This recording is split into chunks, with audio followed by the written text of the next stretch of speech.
2021 சட்டமன்ற பொதுத் தேர்தல் போது திராவிட முன்னேற்ற கழக தேர்தல் அறிக்கையில இன்றைய முதலமைச்சர் எதிர்க்கட்சி தலைவராக இருக்கின்ற பொழுது தேர்தல் அறிக்கையில் வெளியிடுகிறார். திராவிட முன்னேற்ற கழகம் ஆட்சிக்கு வந்தா அரசு பணியிடம் 3 லட்சம் காலி பணியிடம், அரசு சார்ந்த காலி இருப்பிடங்கள் 2 லட்சம், ஆக மொத்தம் 5.5 லட்சம் அரசு காலி பணியிடங்கள், அரசு சார்ந்த காலி பணியிடங்கள் இருப்பதாக அறிவிக்கப்பட்டு திராவிட முன்னேற்ற கழகம் ஆட்சிக்கு வந்தா இந்த காலி பணியிடங்கள் அனைத்தும் நிரப்பப்படும் சொன்னாங்க. கடந்த சட்டமன்ற கூட்டத்தொடரில் இந்த ஆட்சியில் 50,000 பேருக்கு தான் இந்த அரசு காலி பணியிடங்கள் நிரப்பப்பட்டதாக அறிவிப்பு சட்டமன்றத்தில். இதுவரை இந்த ஆட்சியில் இருக்கின்ற வரை அவர்கள் அறிவிக்கின்ற வரை இந்த 4 ஆண்டு காலத்தில் கடந்த சட்டமன்ற கூட்டத்தொடர் வரைக்கும் 4 ஆண்டுல 75,000 பேர் பணி ஓய்வு பெற்றுட்டாங்க. பணி ஓய்வு பெற்றவங்க 75,000 பேர், பணியில் நியமிக்கப்பட்டவர்கள் 50,000 பேர். ஆனா அதுலயே 25,000 பேர் இருக்குது. இவருடைய ஆட்சி காலத்தில் பணி ஓய்வு பெற்றதுக்கும் பணி நியமிக்கப்பட்டும் இரண்டும் கணக்கிட்டுங்களா 25,000 பேர் பாக்கி இருக்குது. ஏற்கனவே அறிவிக்கப்பட்டவாறு 5 லட்சம் காலி பணியிடங்கள் என்ன என்று கேட்டா பதிலே கிடையாது. இதையெல்லாம் மாணவர்கள் தெரிந்து கொள்ள வேண்டும். நீங்க படித்து பட்டம் பெற்றவர்கள், இன்றைக்கு பல பேர் வேலைக்கு போயிருக்கீங்க, பல பேர் படித்து வேலை எதிர்நோக்கி கொண்டிருக்கின்றீர்கள்.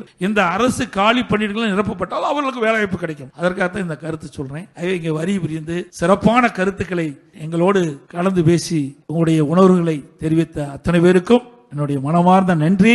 அதே போல இந்த நிகழ்ச்சியை ஏற்பாடு செய்த தகவல் தொழில் பிரிவு செயலாளர் அறிவிச்சர் சத்யன் அவர்களுக்கும், அவரோடு இணைந்து பணியாற்றிய மாநில தகவல் தொழில்நுட்ப நிர்வாகிகளுக்கும், இந்த நிகழ்ச்சியிலே பங்கு பெற்ற அனைத்து மாணவர்களுக்கும் இளைஞர்களுக்கும் என்னுடைய மனமார்ந்த நன்றி. ஊடகங்களுக்கும் பத்திரிகைகளுக்கும் என்னுடைய நன்றியை தெரிவித்து விடைபெறுகின்றேன். நன்றி, வணக்கம்.